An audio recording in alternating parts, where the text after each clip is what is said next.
the one? Yep, I am. Hello, everybody. Here we Hi. are again, waiting for your questions to stump me. All right, and now I'm gonna go live on. It says this is a private video, so I don't know if it went live. Hi, Instagram. Happy Friday. I am trying to figure out YouTube. You guys can tune in. A lot of you requested last year to tune into this live on YouTube I because just on sent you a Instagram request. you have to okay. You have to oh yeah, I'm live on YouTube. On Instagram you have to close the app and you can't listen to us or engage. So we are now on YouTube. If you have to hop off on Instagram, we'll be here on YouTube and you can continue the conversation that way. And I'm going to look for Dr. Q here.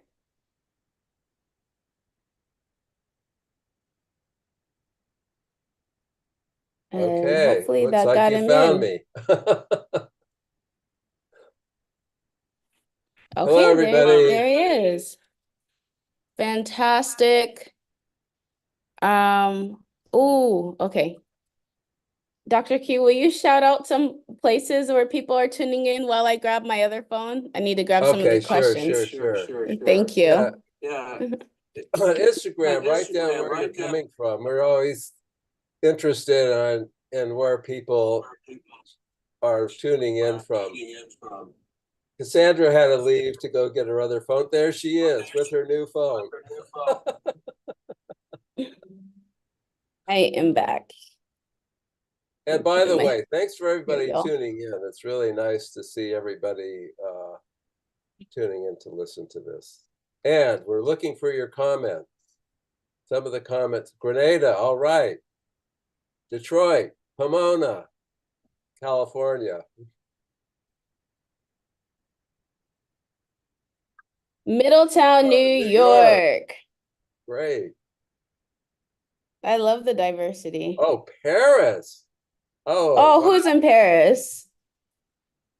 I'm jealous. Yeah, no kidding.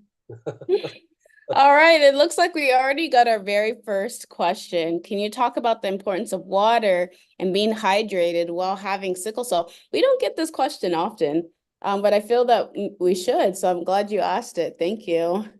Yeah, What are your thoughts, Dr. Q? it's really common that people with sickle cell disease don't know that they need to drink a lot of water. We just had our basketball player come on the other day. You can look at him on Instagram, uh, and he drinks a gallon. Well, he plays NBA basketball, right? So he drinks a gallon of water a day, so which is a lot. Probably if you're in the NBA, you have to, but probably not if you're not. The problem with sickle cell disease is your kidneys cannot conserve water. Over your lifetime, there's initially minor to moderate damage to the kidneys, and I'm recovering from a cold, and so your urine does not get concentrated. So people without sickle cell disease, their urine gets very concentrated and they reabsorb all the water back into their body. So they can get dehydrated, but it doesn't happen very often unless they're really in a where they're sweating a lot and they're not replacing water. People with sickle cell disease, they lose free water all the time. So if they don't replace that with regular water, not necessarily like Gatorade or something like that, just regular water, they will get dehydrated. As you get dehydrated with sickle cell disease, there's a lot of different things happen, but it decreases your blood volume. that actually decreases the water, leaves the red cells a little bit, and all that contributes to sickling. So if you don't drink enough water, even if you're not exercising, you're the chances of you having a minor or major sickle cell problem increases. So people who have sickle cell disease need to drink a lot of water. So if you have a child in school, they should have a what people call in the United States. Oh boy. They should have what's called a 504 plan, which allows them to have water at school and go to the bathroom. People with sickle cell disease have to go to the bathroom more often than other people because they're not concentrating their urine and they're losing a lot of water. So that's an issue.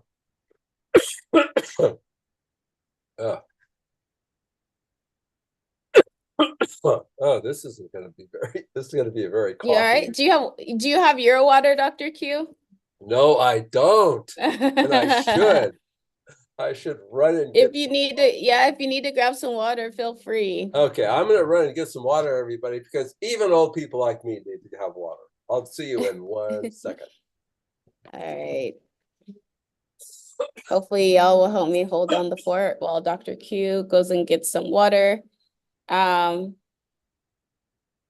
a good question. I can definitely ask that as a follow-up. Is there a significance to the temperature of water sickle cell warriors consume? I have my theory, but definitely interested in talking to Dr. Q about the water. I feel like, here, let's see if I'm right.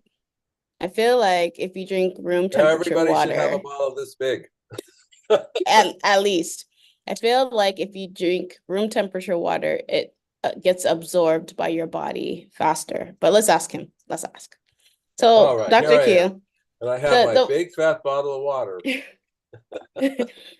the follow-up question here is there significance to the temperature of the water sickle cell warriors consume? No, water is water. So Okay, I had my hypothesis that the body absorbs room temperature water faster than cold water. but as soon as it hits your body, no, I don't think so. Okay, y'all, I'm not I'm sure wrong. that's ever been I'm studied. wrong. I'm wrong. I Okay. think once the water is in your body, it gets absorbed, and that's it. Although if you're hot and you're sweating, you're losing a lot of water. You'd be surprised at how much. There's actually a formula to figure out how much water you need to drink when you're just sitting around and when you're exercising. And it's for people with sickle cell disease, it's a lot. If you're playing basketball just like at high school or exercising with your friends, you need to drink water or you will be an unhappy, very uncomfortable person if you don't drink water. It's a big deal. Okay.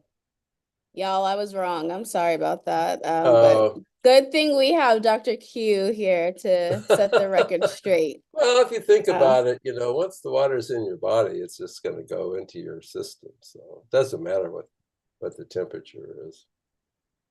All right. I have a question here. It says, can you tell me what causes the shaking for sickle cell disease children of my 1-year-old? I'm not sure what that means, the shaking, actually. I don't know enough about what that is to really say anything about. Have you ever heard about shaking within sickle cell? No, I haven't. So the other thing is a lot of kind of an aside. It's like a lot of people think that anything that happens to somebody who has sickle cell has who has sickle, it has something to do with their sickle cell, which is not true. People with sickle cell disease can have, just like everybody else, they can have things happen to them that's not related to sickle cell disease. So that's also a huge problem when you go to the emergency room. You say, I'm having this pain and I know it's not my sickle cell. And the doctor's like, you don't know anything. I know, I'm a doctor, that's your sickle cell. But you can really, most people I think can tell when their pain is not their usual sickle cell pain. And I've had at least one episode of a young man who went to 2 or 3 emergency rooms, and there's something called testicular torsion, where you're in a man, your testicle can twist. It's held up by blood vessels, and it cuts off the circulation. And he actually had to have one of his testicles removed because everybody thought, oh, you're having a stomach ache, you have sickle cell disease, but really he wasn't. And so, yes, things can happen to you that have nothing to do with your sickle cell. I think that's important because, I think we ourselves think it's sickle cell related, and then doctors will automatically say something is sickle cell related. So I have a type of cardiomyopathy, and obviously we think of sickle cell first and foremost as the cause of it, but in reality, it wasn't the cause of it. And so it's important to make sure that when you're visiting or talking to a doctor, and doctors are guilty of this, I've literally had this, I can't remember the problem, but it was like a reproductive issue or something like that. And my gynecologist said, oh, talk to your sickle cell doctor. And then my sickle cell doctor said, oh, talk to your gynecologist. And doctors will like say, oh, that's that's a whatever, a lung thing, go look at them. And then the lung people will be like, oh, that's a sickle cell thing because you have sickle cell, go look at them. And they'll shoot you back to one another. So you really have to be an advocate for yourself in both situations, right? And make sure when you're talking to your pulmonologist or your gynecologist or whoever the specialist is, make sure that they can rule out sickle cell as being a cause of some of these things, because unfortunately life isn't fair. And I used to think, I swear, I grew up thinking I was immune to everything else because I have sickle cell. And it's quite the contrary. And so you have to manage sickle cell, and then you have to manage whatever else you do. And then you have to manage the interactions between sickle cell and that other thing. So everything is interconnected and intertwined, but it doesn't mean it's necessarily a sickle cell thing. So yeah. Although in the emergency room, it's just an easy thing to say, someone comes in with sickle cell, no matter what, well, not no matter, but if they can think of their first thought is, oh, this must be sickle cell disease. It's the cop out, honestly. So you need to challenge these doctors and say, challenge them and be like, are you sure? What proof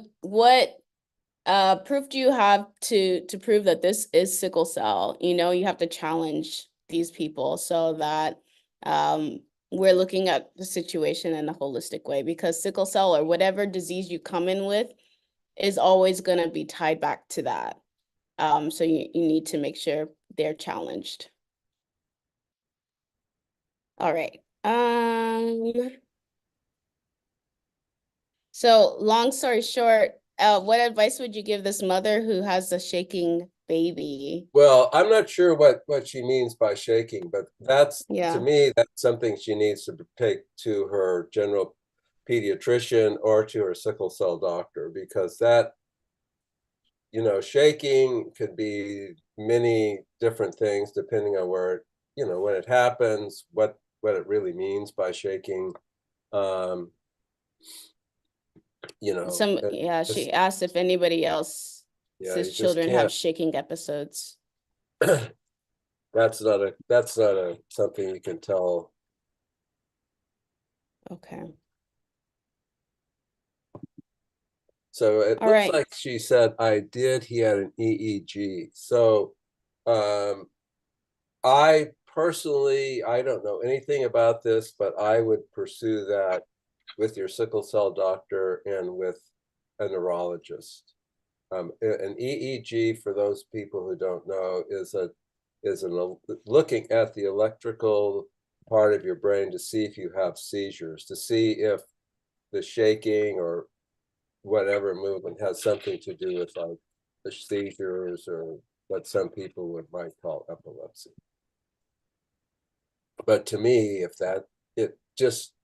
I think in medicine, what you have to do, one of the things that makes a doctor a good doctor is they like to fix things and they never give up. They don't stop looking for answers to problems. They just have to keep trying because you just don't know.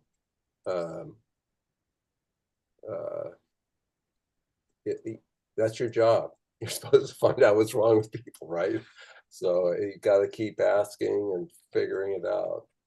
And you have to have an open mind. You can't, just like saying everything belong. If you come in and you have some problem and someone immediately says, "Oh, that's your sickle cell," that's not having an open mind. You have to just say, "What is this?" It could be anything, you know. It doesn't have to be sickle cell. The follow-up reply is, my 1-year-old can't tell me when he's in pain because he's only 16 months.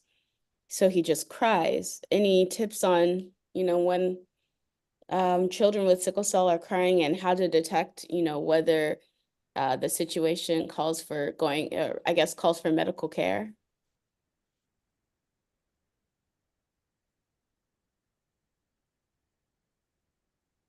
Oh, can you hear me, Dr. Q? Yeah, so what I did with the crying. Yeah, so the child is only 16 months, so he just cries. So how can a parent detect whether medical care is needed, especially a parent with sickle cell? I think if you have a child with sickle cell disease and they have inconsolable crying, even a baby could have problems related to sickle cell disease. So I think that's something that you take to your pediatrician or to your, if you have a sickle cell hematologist. But inconsolable crying could mean many, many different things. And that's the thing with babies, infants, you can't really tell why they're having a problem. So it really requires a pediatrician or usually a pediatrician. I'm a pediatrician, by the way. To really thoroughly examine the baby to make sure that you can't find anything wrong with them. So it says the next question here. Okay, the next question I have here, in the same kind of theme, my daughter continues to be hospitalized with pneumonia. This is her 3rd time in 9 months. Can you speak on what we can do to prevent this from occurring? Okay, so in sickle cell disease, pneumonia is acute chest syndrome. You can't really tell the difference between acute chest syndrome and pneumonia, and unless the person has they can detect bacteria in the blood or something like that, or the person has other signs and symptoms that are more likely to be pneumonia than acute chest. But in sickle cell disease, pneumonia is acute chest syndrome until proven otherwise. So what can you do if you have reoccurring episodes of acute chest syndrome? The first thing is to do something to ameliorate your sickle cell disease. And in most people, the first thing would be hydroxyurea. So if you have had multiple or kind of many episodes of acute chest syndrome, the first thing you should think about is to do something to get rid of the side effects of your sickle cell disease, and that would be hydroxyurea. The thing with hydroxyurea is it can take 3 to 6 months for your fetal hemoglobin to really start going up to a point where it's going to be enough to change the course of your sickle cell disease a little bit. It does a lot of other things, but it takes months for that to happen. So if you've had that many episodes of acute chest syndrome and they've been really severe, then you have to discuss that with your primary care doctor, your hematologist, to decide whether they think that is, if there's something else more radical to do. The other thing is people who have allergies and who have underlying asthma have increased episodes of acute chest syndrome. So if you have allergies or you have asthma or reactive airways disease, people call that, that needs to be treated. So you need to go down a couple of different avenues to figure out what you can do to stop those, to decrease those episodes from happening. Right? You know, a lot of people have pain a lot and etc. But having acute chest syndrome over and over can over a long period of time damage your lungs. So you need to get a handle on that with your hematologist. That's probably the person who would know what to do. Interestingly, the ASH, American Society of Hematology guidelines for acute chest syndrome and pulmonary disease like this does not recommend screening for people unless they have symptoms. But in this case, obviously the person should have pulmonary function testing, see a pulmonologist, figure out whether there's something besides sickle cell like we've been talking about that's causing the problem.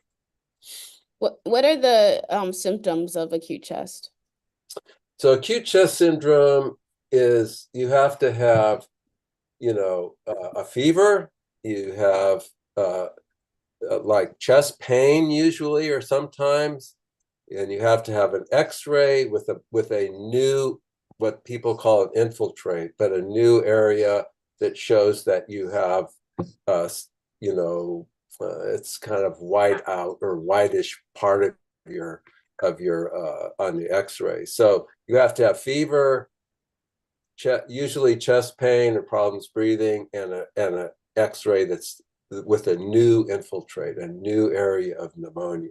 And that's acute chest syndrome. And you can't tell the difference between that area of new pneumonia or consolidation, they call it, whether that's from an infection or from sickle cell. So frequently people will be started antibiotics and treated as though they have pneumonia because you can't tell. And the treatment can include, blood transfusions if you have severe anemia or if the acute chest syndrome gets worse rapidly. Yeah. It can be really serious. So I'd say from home, don't ever ignore a fever, especially in sickle cell, even if you're not having the chest pain. If you have a fever, that is a reason to seek immediate medical care in sickle cell. So keep that in the back of your mind as an indicator, because I know a lot of this stuff is guesswork.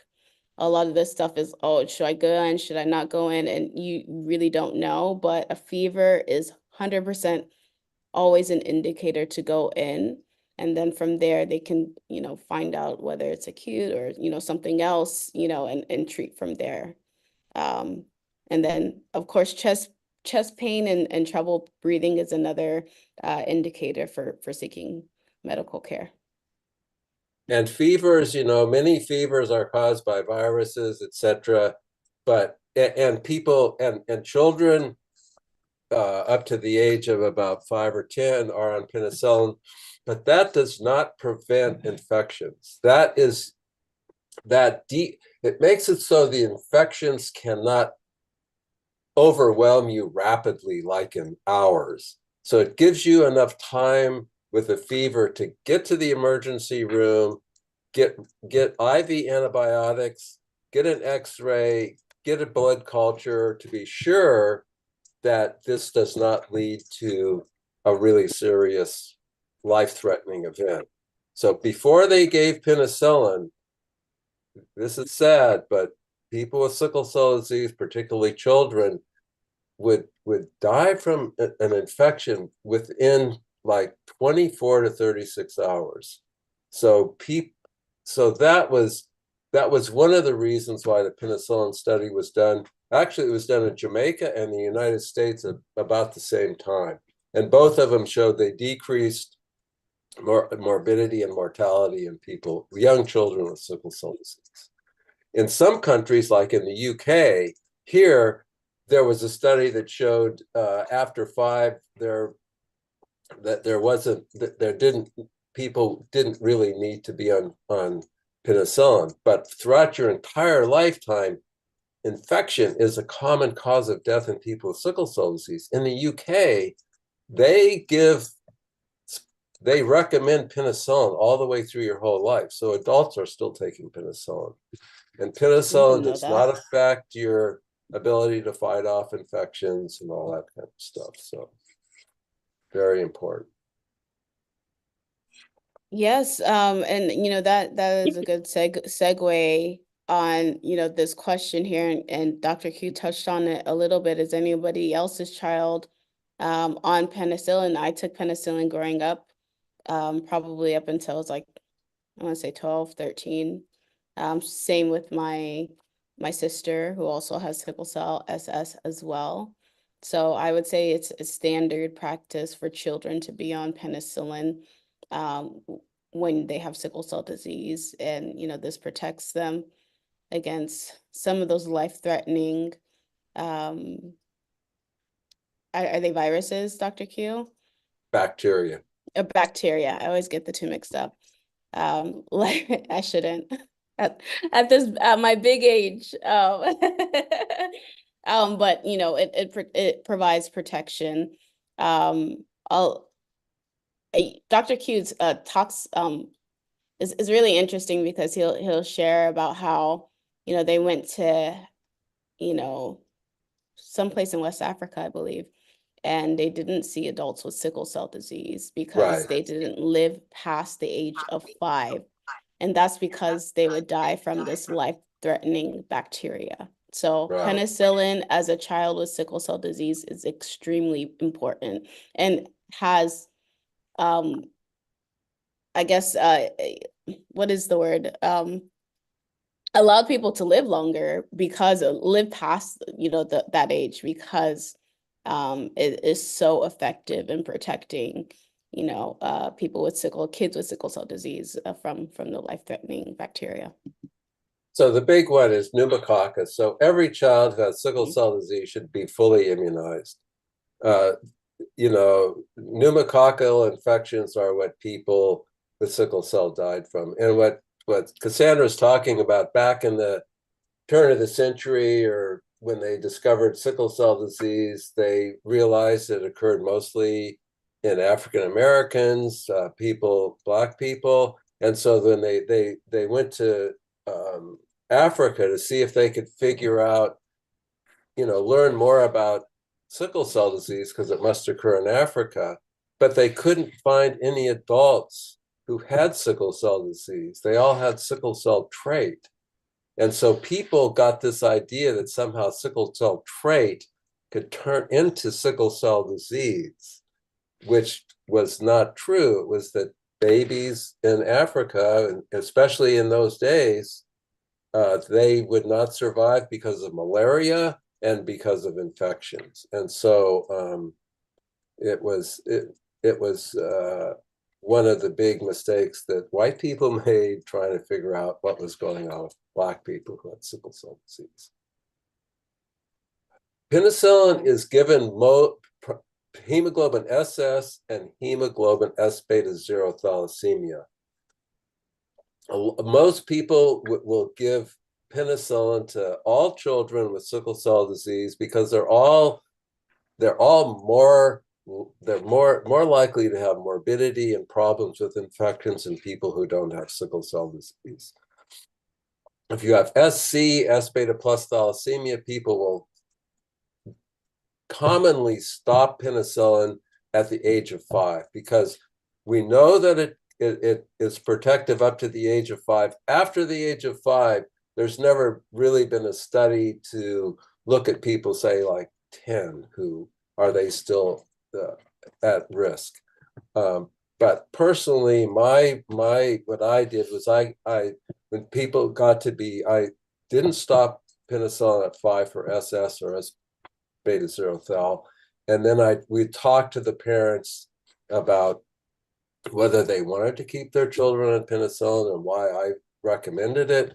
And then when kids got to be much older, we actually talked to the kid. If you're not taking it twice a day every day, then you probably then it's not going to be effective, and you shouldn't fool yourself that taking it every other day or once in a while is going to be effective. It's not. You have to take it twice a day, every day. All right. I just want to share that we are on YouTube now too. We're live on YouTube, and so a lot of you guys gave really good feedback last year that it would be nice to have this on YouTube as well, because some of you guys have to close the app and you miss the session, and you can stay on if you're on YouTube. So just to let y'all know, we're on YouTube if you wanted to join in there as well. I also want to do another shameless plug. Tomorrow we're having a gene therapy bone marrow transplant conversation with panelists. And so these are firsthand experiences of people living with sickle cell disease who underwent those treatment options to quote unquote cure their sickle cell disease. Some were successful, some were not successful. So definitely, if you haven't already registered for this event, we'll be doing giveaways. I think I'm giving away, maybe not this one, but we have a couple swag stuff that you all like. So please, I believe the registration is in our bio. Please go and register for this. It'll be a good conversation. We also have a health expert, or a stem cell bone marrow transplant expert, Dr. Mark Walters, joining us. So you can ask the technical questions as well. But also, we really wanted to provide, like a fair, balanced conversation surrounding curative treatments for sickle cell, because sometimes I think, I think sometimes, this is painted like a shiny new toy, right? And, people go through it without understanding the process and what it takes, like mentally, physically, and then what happens if it goes wrong. We don't ever hear those stories, or we don't hear them enough. So please join us for the conversation tomorrow on curative options, and we'll talk to a lot of interesting people. We have a caregiver, we have somebody who had a rejected bone marrow transplant, and then we have people who have undergone gene therapy. So should be an interesting conversation. Please 2 register. o'clock Eastern time, right? I don't know what time Eastern, but the time is on the flyer, and then also I think when you register, it should have the times on the registration as well in your time zone. So yeah. And my shameless plug there before my next question. I like this question a lot. This person asks, my doctor had warned me away from blood transfusions. She said they can be lethal, iron overload, and organ damage.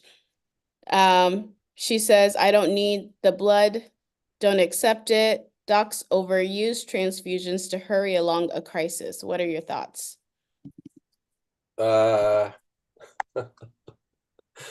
Well, just so Spicy you know, one, huh?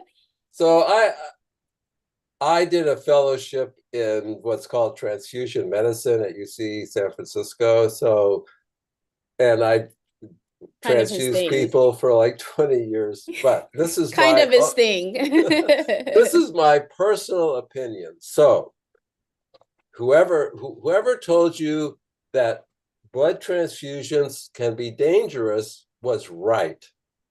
Okay. You can get iron overloaded if you get, someone says, find a new doctor ASAP. You can become iron overloaded with chronic blood transfusions. So if you've had more than 10 transfusions in your life, and if you're Cassandra's age, you probably have, you should just check something called the ferritin to make sure that you're not iron overloaded. Iron overload from simple transfusions, that's where they just start an IV and they give you the blood. Within a year or 18 months, your iron starts going up. Your body has no way to get rid of iron. It can't. So you have to take a medication to get rid of that iron. The iron affects your heart function, affects your liver function, and it can be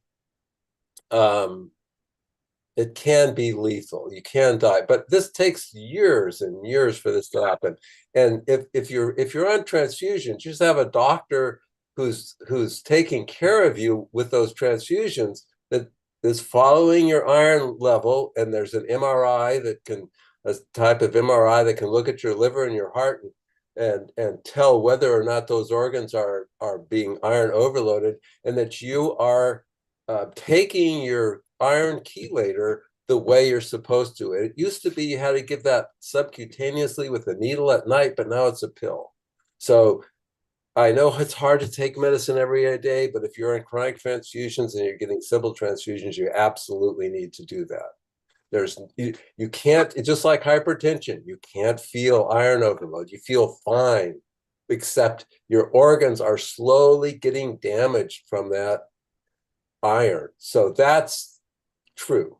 It also true is that if you get blood that is not phenotypically matched, in other words, if your blood, there's a lot of different proteins on your blood, and you can make antibodies from blood that you receive from another person. But nowadays we can phenotypically match the blood, so that's less likely to happen. Okay, so blood transfusions are safe, and iron overload should not be a problem if you take the medication and you have someone taking care of you who knows about transfusions. There is a problem with what's called alloimmunization, but it's not as common as it used to be. So you need to have a doctor who knows a lot about transfusion medicine, knows your what's called your red cell phenotype or genotype, and gives you the blood that's the most safe blood. Transfusions are used for stroke, for really severe problems with sickle cell disease. They're not used to generally, they're not used to prevent pain or something like that. There is one way you can get blood transfusions that avoid this iron overload, and that's called an exchange transfusion, where it takes two needles, one to put the blood in, one to take the blood out, and you're taking out as much blood as you're putting in. The blood contains the iron, so you're not getting iron. You do get iron overloaded, but at a very, very low rate. And if you have iron, for my patients that I took care of, if they had iron overload that was severe, we would put them on exchange transfusions and chelators until their iron level came down. And a lot of people on exchange transfusions don't need to be chelated. They don't need those medicines because they're not iron overload. I was gonna ask that, like if you're doing exchange transfusion, you don't get iron overload because they're extracting blood and putting in the same amount of blood, which doesn't amount, or there is an extra iron added to the body when you're doing that exchange, as opposed to a simple transfusion where you're just adding in healthy blood, and so you add in that additional iron as well. Right. Usually with an exchange transfusion, you get a little extra blood, but Okay. it's not like a simple Substantial. It's Got not. it. It'd take years to get iron, really severely iron overloaded with exchange. There are a lot of issues with exchange. IV access can be a problem. You may need a port or some kind of way to be able to get that therapy. And the other, yeah, I think you just, if you're getting any kind of transfusions, you really need to be followed by someone who's an expert in blood transfusion. This isn't like, someone without sickle cell getting a blood transfusion. Especially if you're on chronic blood transfusions, someone needs to be following that closely. Yeah. I know a lot of people do transfusions or exchange transfusions because they don't want to necessarily take a drug therapy. So it really does matter the type of transfusion you're getting, whether it's a simple or exchange transfusion. If you don't want to take medicine and you're doing simple transfusions, you're gonna have to end up taking medicine because you know, as Dr. Q said, that iron, the body doesn't get rid of the iron naturally. So it just accumulates into your liver, your heart, and that's, you know, iron overload essentially, which can be life-threatening. So if you have the possibility, and I'm not sure how readily available exchange transfusions are, but between the two, and you know, I would never recommend anything on this, but what seems more appealing to me would be the exchange transfusion. And to do an exchange transfusion, there's a machine, nurses have to be trained. The person ordering them and overseeing an exchange transfusion has to know things. So they're available in large centers, but they probably wouldn't be available outside of big sickle cell centers. And you That makes also have sense. to have a blood excuse me, a blood bank that can find you phenotypically matched blood, and they Right. know the people in the blood bank, the transfusion people could know how to test blood, know where to find the blood. You have to have a big blood center with a lot of blood where they know where they test blood to make sure that it's phenotypically matched as well, and send your blood bank the blood they feel would be appropriate for people with sickle cell disease. Yeah, I'm reading a comment here. I get exchange transfusions every 6 weeks. Best thing I could have done, I could have ever done. I read that wrong. Yeah. I get 12 units of blood every exchange. Okay. So yeah, it works, but yeah, you guys gotta make sure you really ask a lot of questions surrounding the benefits and risks for each one. And you know, see what is out there and available to you, because I know accessibility is the other half of this that not a lot of people talk about. We're like, oh, go get an exchange transfusion, but you don't live anywhere near a center that does that, right? So what do you do then? So yeah, check out what's around you and see what options look best for you. I have to say these questions are questioning. Can we say that? Can I say that? Does that make sense? You guys are asking really great questions, and there's a lot of them. So let me go ahead and continue to get through.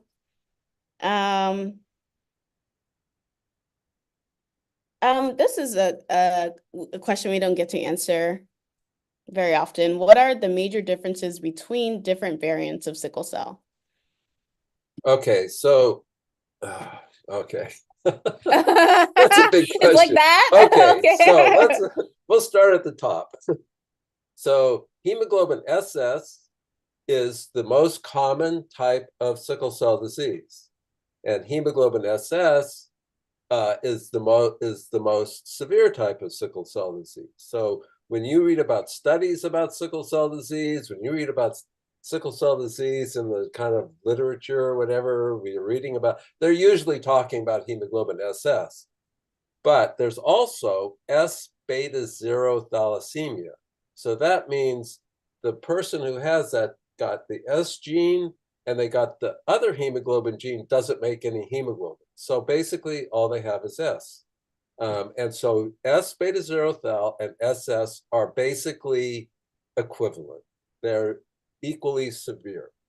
There are some little differences if you look at the blood counts of people who have those two things, and they're not exactly the same, but they're as exactly the same as anything else. Okay, so the next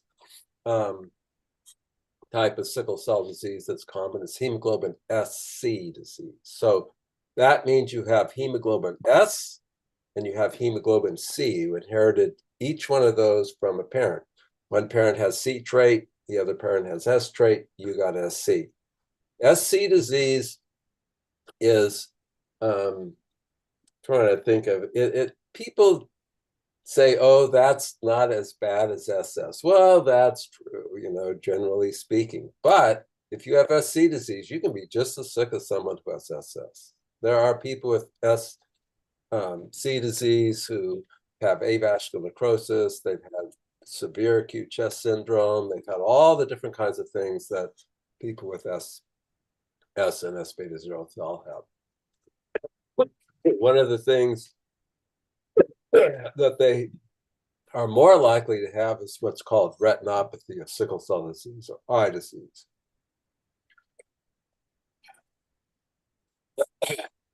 I'm recovering from a really bad cold. That's why I'm coughing and drinking lots of water. So people who have SC disease usually are taken off penicillin when they're 5 or so because they are at less risk. They can still have a lot of problems with their sickle cell disease.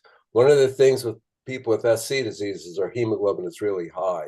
So if they get really, really sick with acute chest syndrome or something called multi-organ failure, they would require what we were just talking about, an exchange transfusion.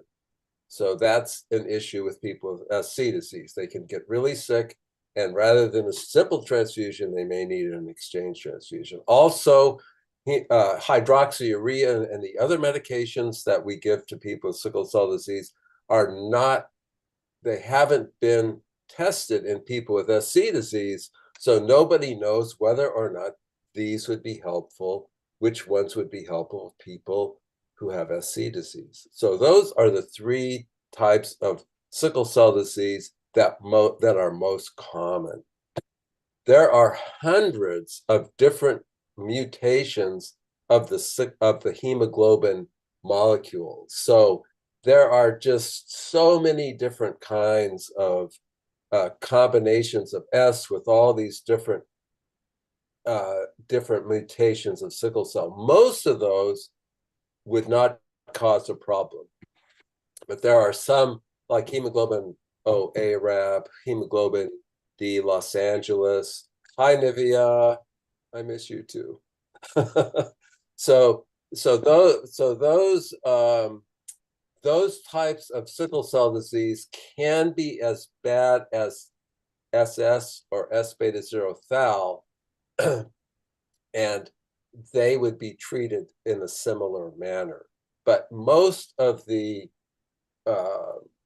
hemoglobin S with a variant do not cause severe sickle cell disease. One of them in California, hemoglobin SE, is hemoglobin E is very common in Southeast Asians, and in California you have a lot of people having children with E trait and S trait and have a child with SE.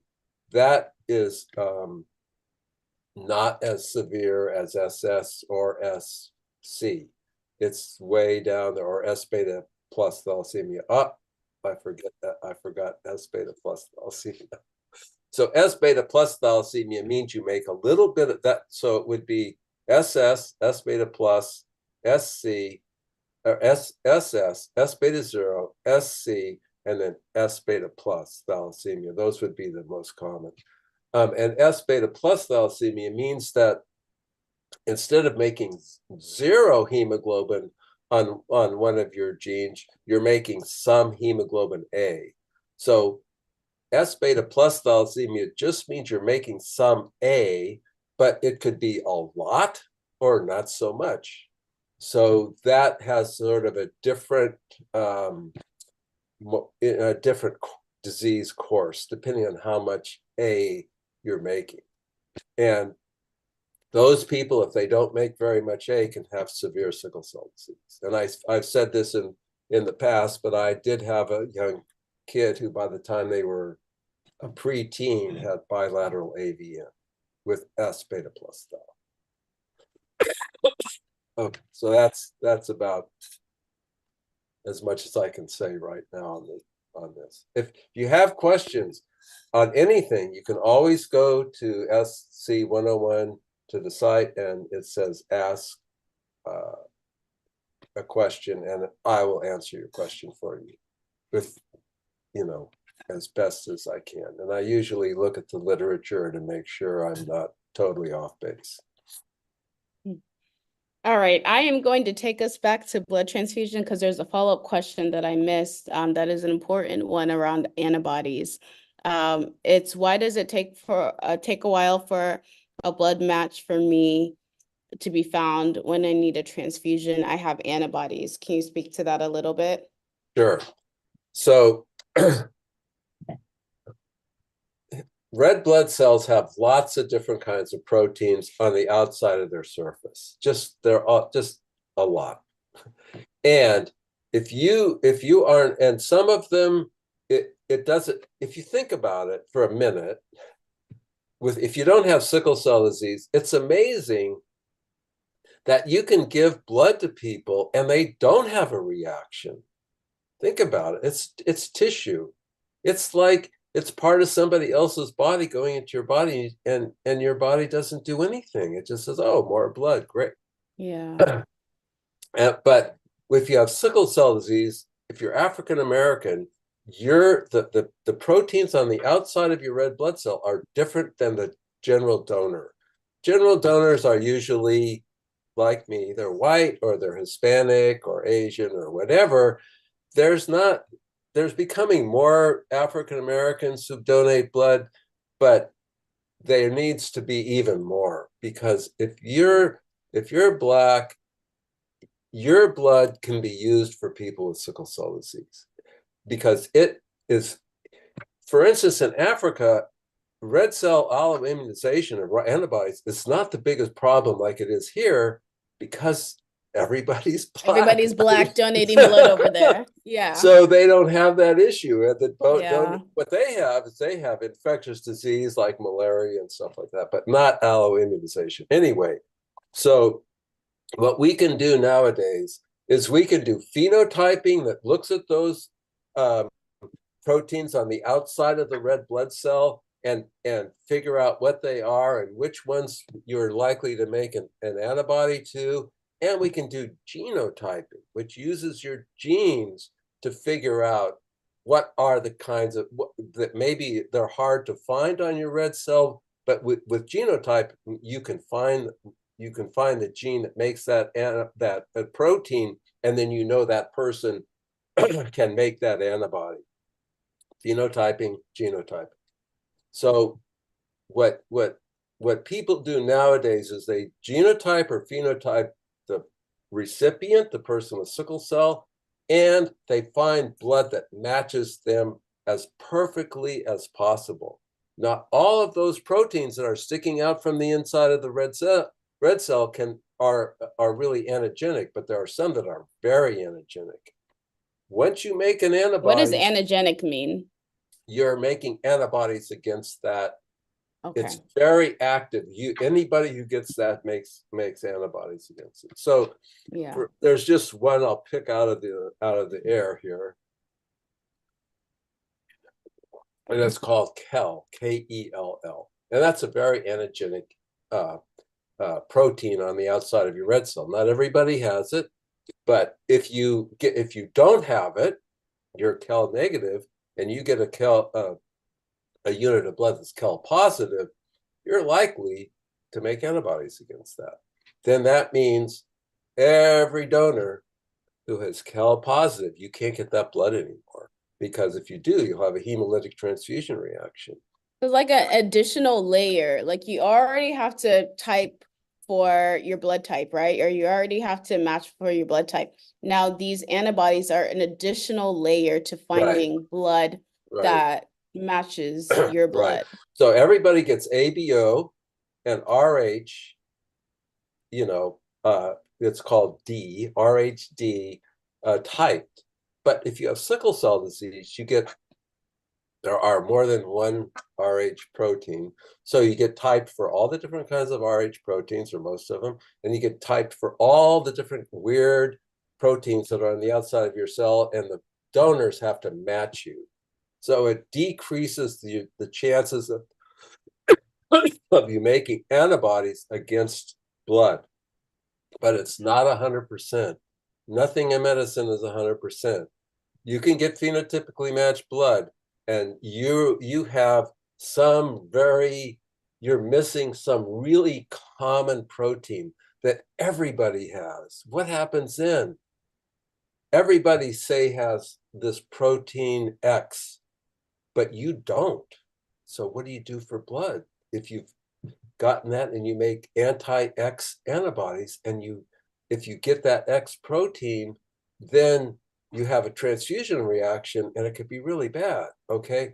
I had a kid who had that. He had this he did not have a very common protein on the outside of his red cells. And if he got blood from just randomly anybody, he would have a severe transfusion reaction. So how did that young man get blood?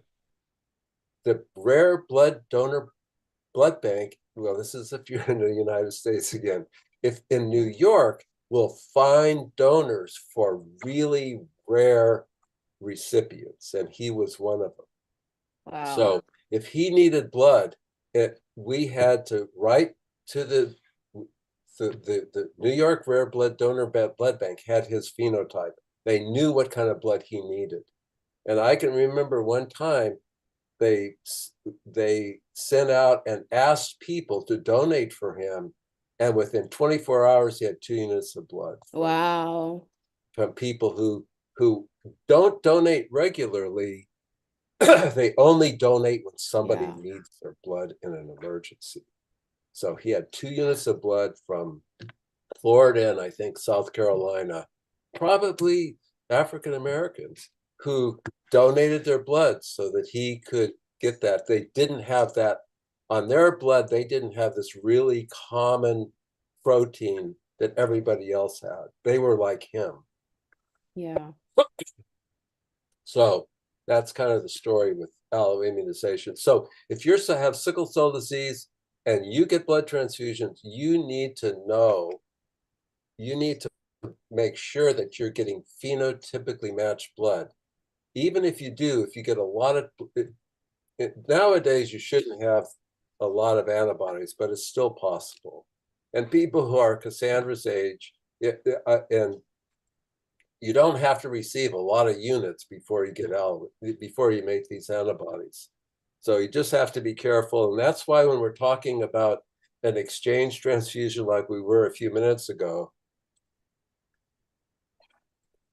and somebody said they got 12 units, which I think is a little over the top, but somebody says they got 12 units of red cells, all those units have to be phenotypically matched. If they're not, you're getting 12 units of red cells. That's a lot of antibodies pouring into your system. But there's a very weird thing about that. Some people think that during an exchange transfusion, you're getting so many antibodies so rapidly because of exchange transfusions doesn't take 4 hours, it takes like an hour and a half, that it sort of turns down your immune system. So people who have exchange transfusions tend to have this, I may be making this up a little bit, but they tend to have less antibodies than people who get simple transfusions. Anyways, but just the takeaway here is sickle cell, make sure you're getting phenotypically matched blood. And that the blood bank, that's why if you go to it, like if you live in Atlanta and you come to California and you need a blood transfusion, the blood bank may not know what they won't know what your phenotype is.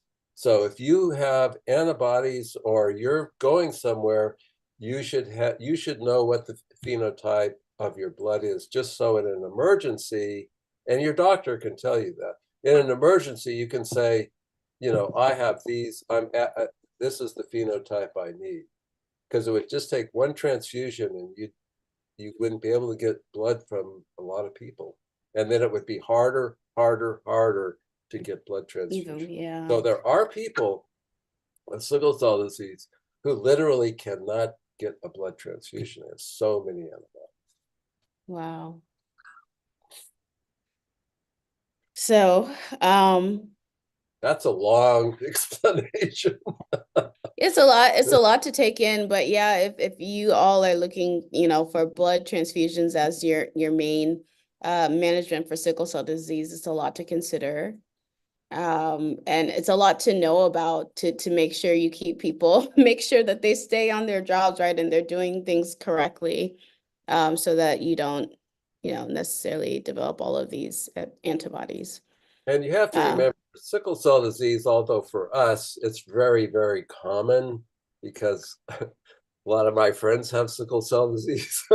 And you think, oh, it's common, but really sickle cell disease is an orphan disease. There are doctors who will never see a patient with sickle cell disease.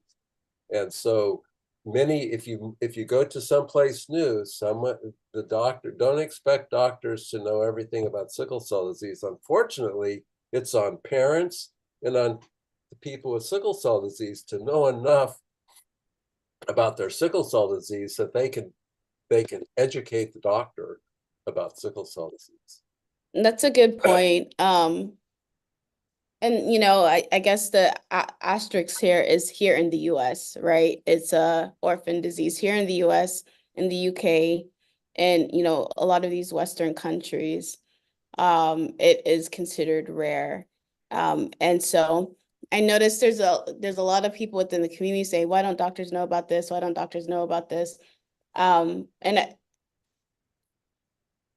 I don't know if there's a right answer for this, right? Because it's supposed to be a rare disease. There's a lot of rare diseases that doctors know about too. So some of it is just like, they don't care to know about it. And it actually leads me to this question that was sent in from the stories.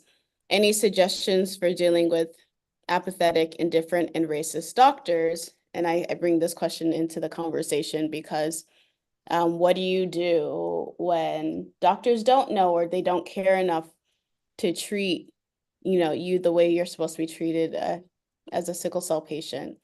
What can you do? What is it within your rights to do in order to ensure getting adequate care? So what are your thoughts on that, Dr. Q? So it's very painful for me because I'm a doctor. Yeah. So I think what you need to, these things happen when you're in a situation where you can't do anything about it. You're sick, you go to an emergency room, and the doctor doesn't know anything, or they don't care to know anything, or they look at you and they go like, hey, you're a drug seeker, you're black, I know all you guys out there taking drugs, so you're not going to get two milligrams of Dilaudid. You're going to get 2 milligrams of morphine or something. And in those situations, I think you can be an advocate without being without getting angry and and kind of confrontational. I think you need to in those situations, if you need to like try to find somebody, even I think it would be even okay to say, can I talk to someone else to see, can I get another doctor or whatever. One way to get around this is if you have a really good doctor, get a care plan from that doctor to take with you everywhere, even though people may not deal with it. That's one way. But what do you do about people in medicine who are racist, or who just they just have biases? I think if you're in a community with a sickle cell uh, community-based organization, or you have friends with sickle cell, I think you need to try to educate doctors about sickle cell disease, like Sickle Cell 101 does, and some of the other organizations in California. You need to you need to be proactive and reach out to hospitals and doctors to try to see how can we get better care from your hospital. This and this happened.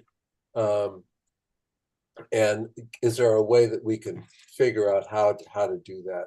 That's really hard because it's on an individual basis, and it's not going to take care of an entire country, but it's to me, that's the only way to help people with sickle cell disease, to be proactive.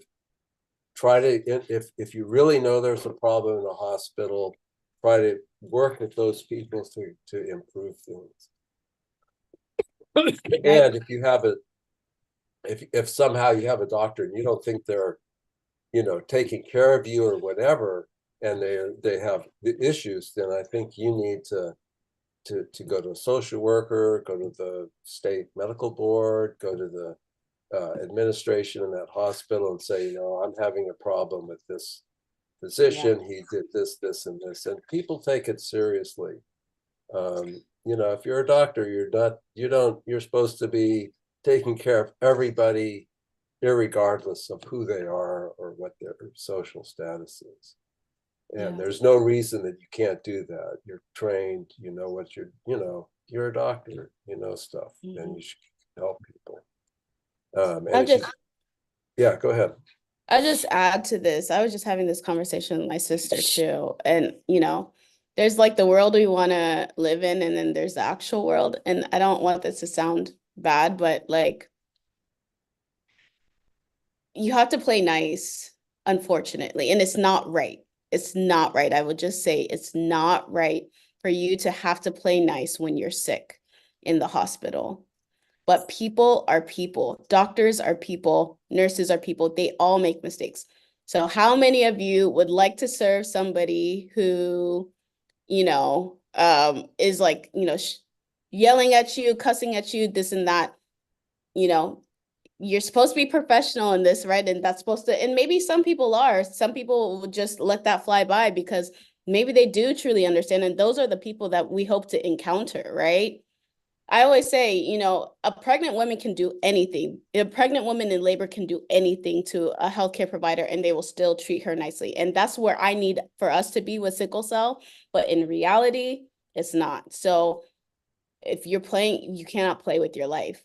And there isn't a right, and like I said, this is just my opinion. There isn't a right or wrong way for this. And we shouldn't have to educate healthcare providers on our condition while dealing with pain. It's just not right, but it's what we have to do in order to survive. And so your life is literally in these people's hands. And so I always have that in the back of my head when I am in the ED or ER. And so I'm trying to think both sides of this situation, right? And think for the other person, which I shouldn't have to because I'm in this immense amount of pain.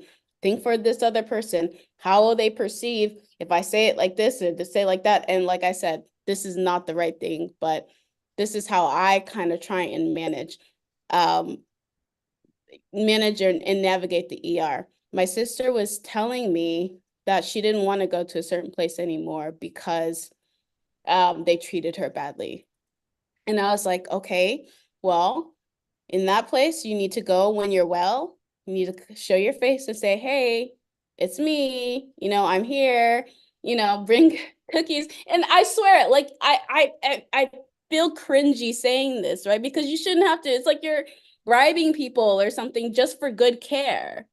But, come in, say hello, show that you're like, a human being, with a real life, you have children and, you're not just a patient, but you kind of have to show face and continue to do that and teach them how to treat you within that healthcare establishment. Start writing names down for everybody who's wronged you and submitting those names because that's power within the hospital. They won't forget your name or forget who you are if you write something, badly about, the care that you got. A lot of people don't give feedback on those things. That is very, very important because if my sister's writing, oh, this nurse didn't do this, didn't do that, that nurse is going to know who my sister is. And she knows, oh, her job is on the line, or like, don't mess with this person.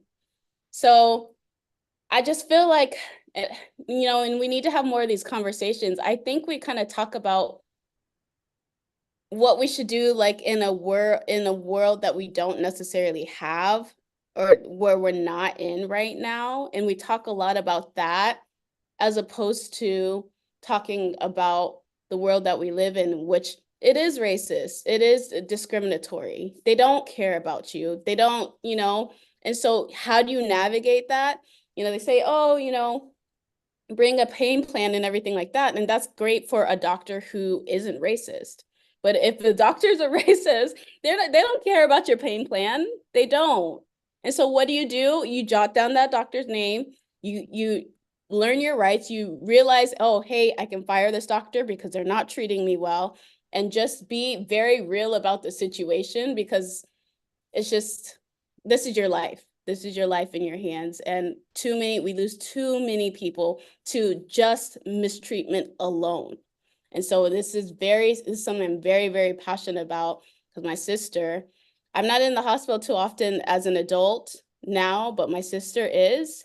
And she is put through the ringer every single time. And you have to put your foot on their neck and make them realize, like, this is not a joke. It's not a joke.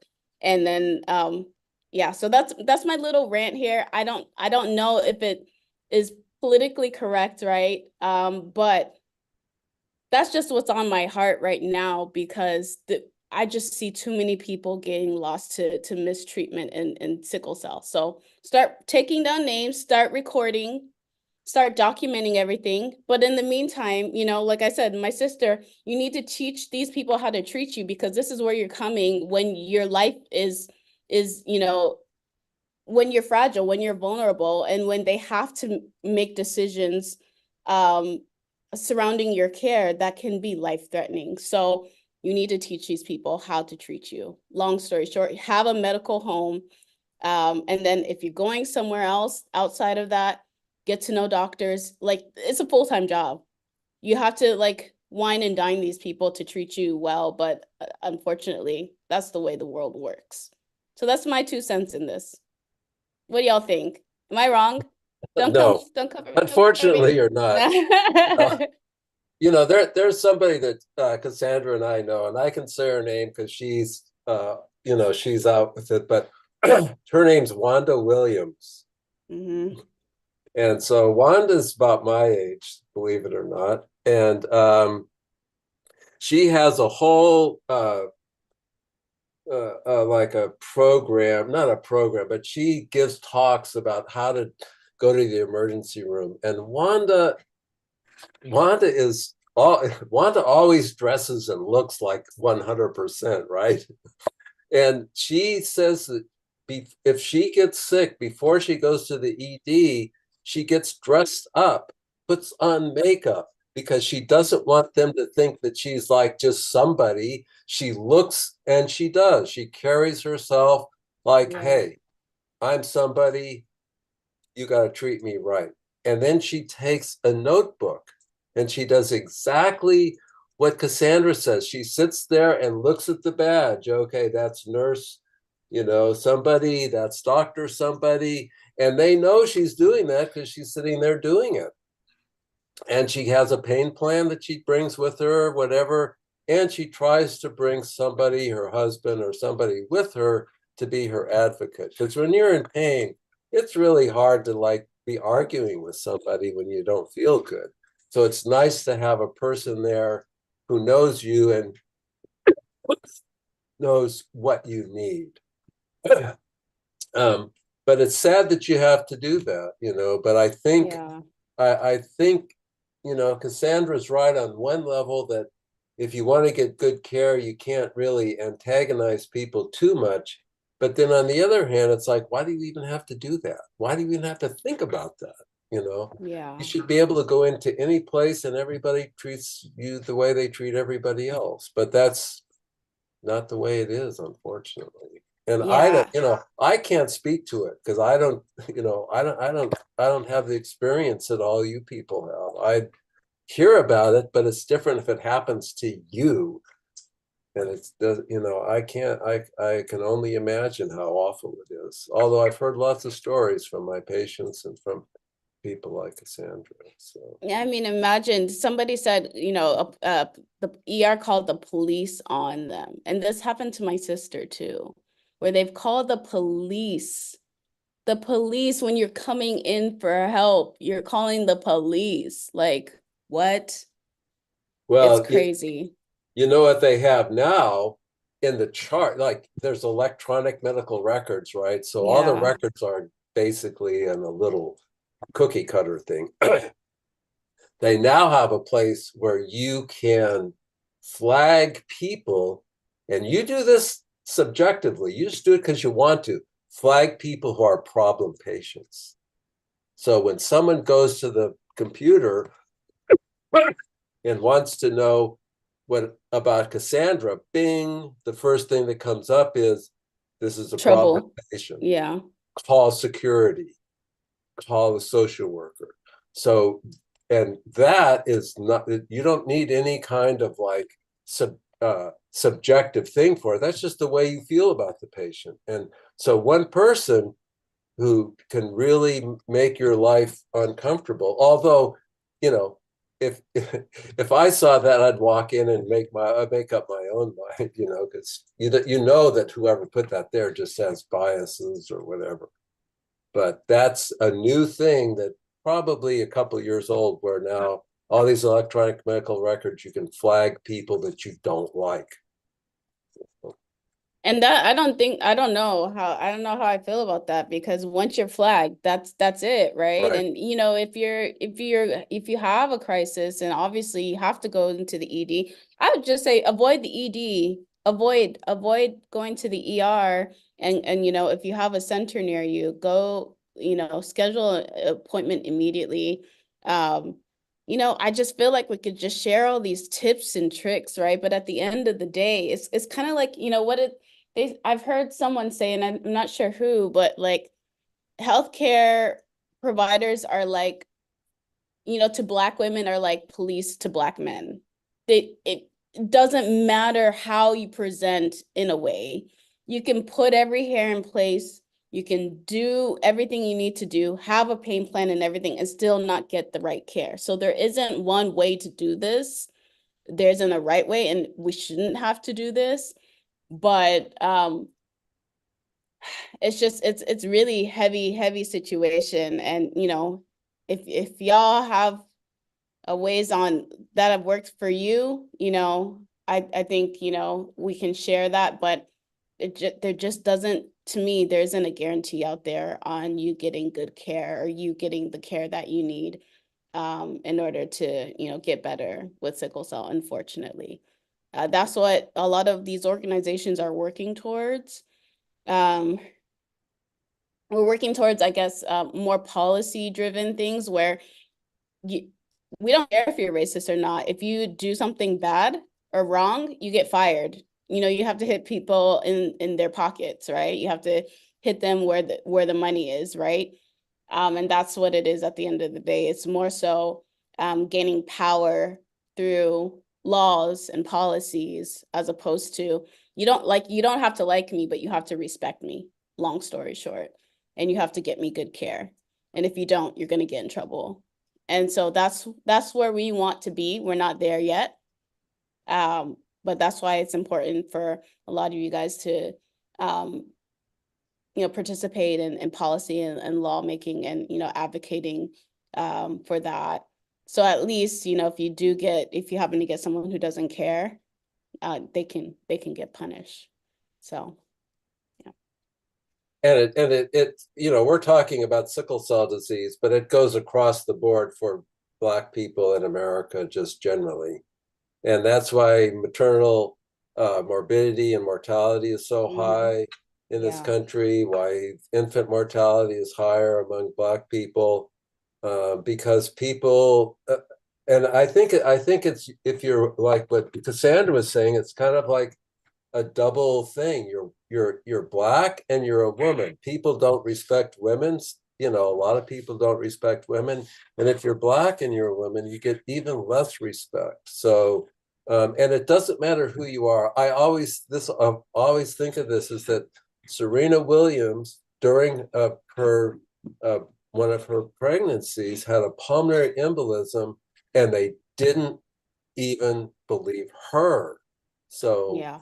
there you go. I mean, it's like, it's really a huge problem. And I think you have to, like I was saying, you have to work on a local level to um, to educate people. And what Cassandra was saying as well is you need to go to the hospital and talk to people when you're not sick. You know, I'm a normal person. What's your problem?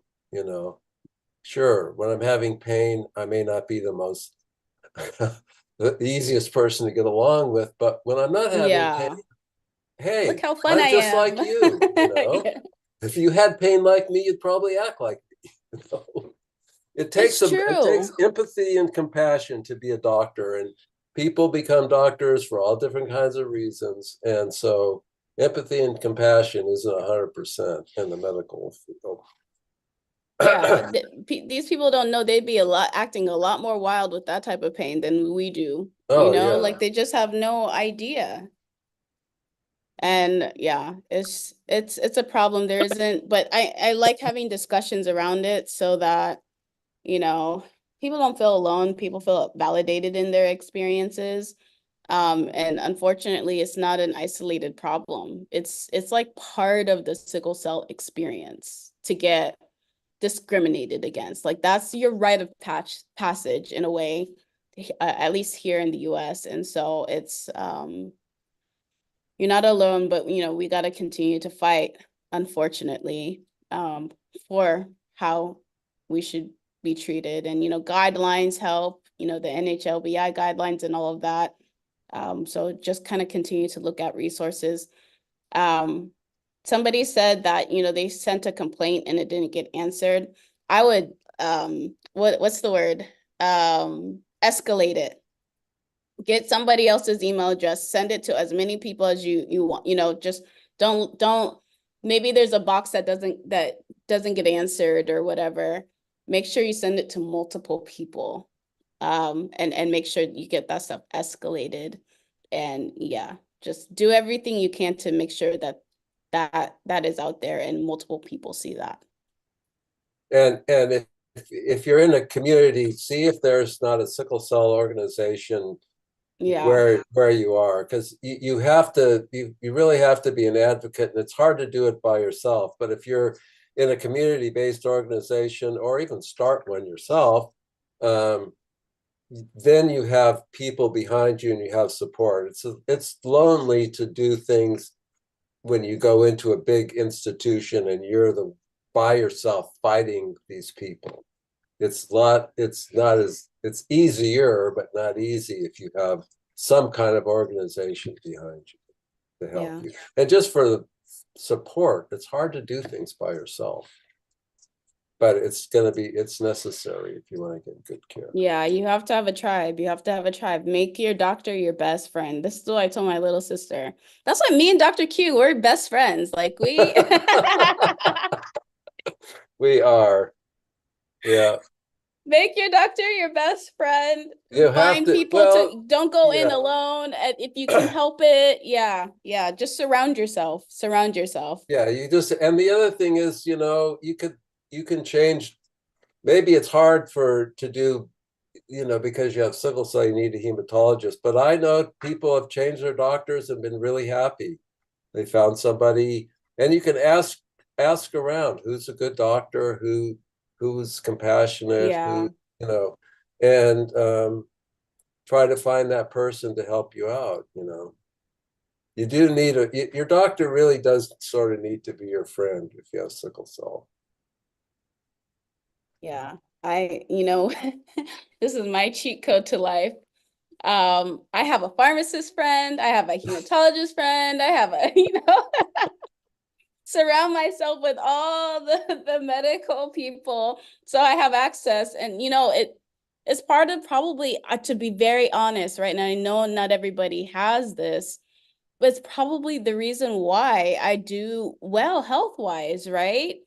Like I had a prescription and I ran out and I wasn't like pressed on getting it refilled. But I just casually mentioned it to my pharmacist friend and he was like, "Oh no, no, no, no, no. You need to get that refilled ASAP." It was a what was it? A beta blocker for my heart. And he's like, "No, no, no, no, no, no, no. You don't miss that." And like he educated me. And I swear if I didn't have that, It's just I don't know what would have happened. And I'm supposed to be the educated person here, but it's just it's a lot.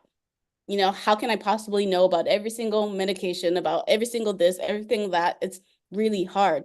So find some doctor friends,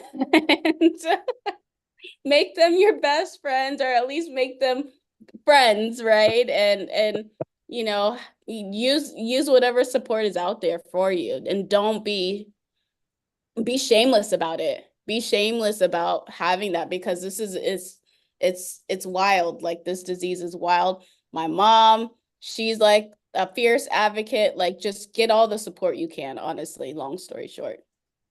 Yeah, and actually, you should. Somebody said make friends with the nurses as well.